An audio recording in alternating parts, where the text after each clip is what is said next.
Hey guys, welcome back to Carpentry Trained with Mr. Carpenter. Looks like we're doing a unit on painting tonight. So it is 9:30 p.m. on a Saturday and Mr. Carpenter is painting a house. So it just turns out my mom bought a new house, and an easy way to social distance from people is show up in the evening by yourself and do some painting. So I'm just gonna go over some things. First of all, I've been here for about 4 hours. It took me that long just to tape off and cut in this room. I know that seems like a lot of time, but it's a vaulted ceiling and it's actually a pretty good sized room. Not to mention I am cutting in and painting over an open stairway. So be careful with that. We'll go over bracing at school next year and walk boards and stuff like that. But I just wanted you to kind of see what we're doing. Hope I'm not making you dizzy. Hopefully when this Corona thing goes away, maybe I can get a cameraman to come in. But for right now, I'm social distancing, so I'm by myself. I will go over some tutorials on cutting in when I start doing the kitchen one evening this week. But I just wanted to give you a heads up on what I'm doing. Hopefully you guys are all inside doing your own social distancing, keeping your space, being safe and all that good stuff. But I'm out here painting. You can kind of see some of the things I do. I like to paint around all my sockets, switches and plugs, stuff like that. I came in the other night, spent about 6 hours. I was here pretty late in the evening, past dark, painted the ceilings in both those rooms. That took me quite a bit too. So painting by yourself is never fun, but I'm out here doing it. So again, cutting along the baseboard, taping it off.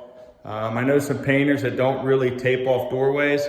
I'm not a great painter, so I tape off doorways. So it's just some of the stuff that we do. And we'll go over some of this in class next year. But for my seniors, I wanted you guys to get a chance to see me doing some stuff. I know you guys think I don't do a lot outside of school, but here I am. So I'll give you some tutorials on cutting in later. I'll do a little speed view of me doing some rolling. So, all right, so there's a quick tutorial on how to paint a wall. I hope you guys noticed, I start in one corner, kind of ran it down the corner, and then I kind of made these big V shapes with the paint. That's to kind of get some of that extra paint on the wall, and then I worked my way back into the corner.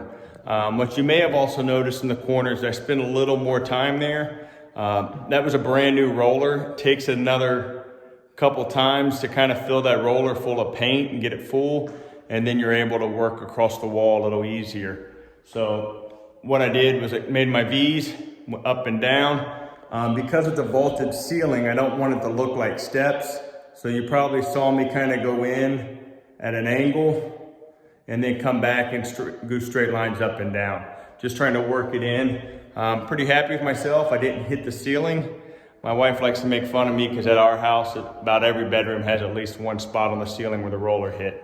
So if you know me, you know I hate painting. If you really know me, you'll know I do anything for family, so that's why I'm here.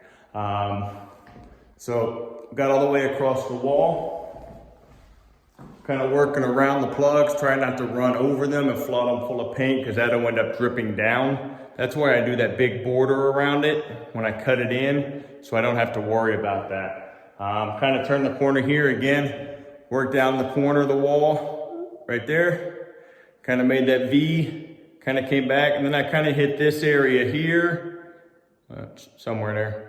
Right there, and then worked my way back. So nice fluid, no ceiling marks, pretty happy with it. All right, so hope you guys are learning something from these. So if you have any questions, make sure you stick them in the comments. I'll do my best to answer you. If you're not one of my students and you're watching and you have a question, feel free to ask and I'll answer. And if you happen to know more about painting than I do, give me some comments and I'll be happy to take them with pride. So thanks for watching. All right, so it's now 11:30, 11:08. And I've done my first coat of paint. It's supposed to be gray. Looks kind of white right now. I guess compared to the ceiling, you can kind of see the gray tint. If you saw the cut in earlier, it looks lighter. Looks like there's a darker gray at the top. That's what the color's gonna dry to look like. So it goes on a little lighter looking and dries a little darker. So, don't know how to flip it back to me, but all right. So there's my finished product. I'll be back tomorrow to do a second coat. All right, so as far as cleanup, because I am gonna be back tomorrow, all I'm gonna do is wrap my brushes and my roller and stick them in the refrigerator for the night. It keeps the air from getting to it. I don't know why I keep doing this. It's driving me crazy. I feel like Rocky all of a sudden. But I will put my paint brushes and my rollers in there wrapped up in bags.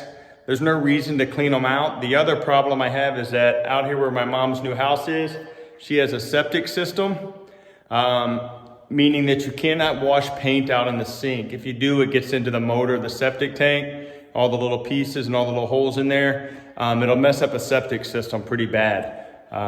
So I can't just wash them out in the sink or utility tub like we do in the city.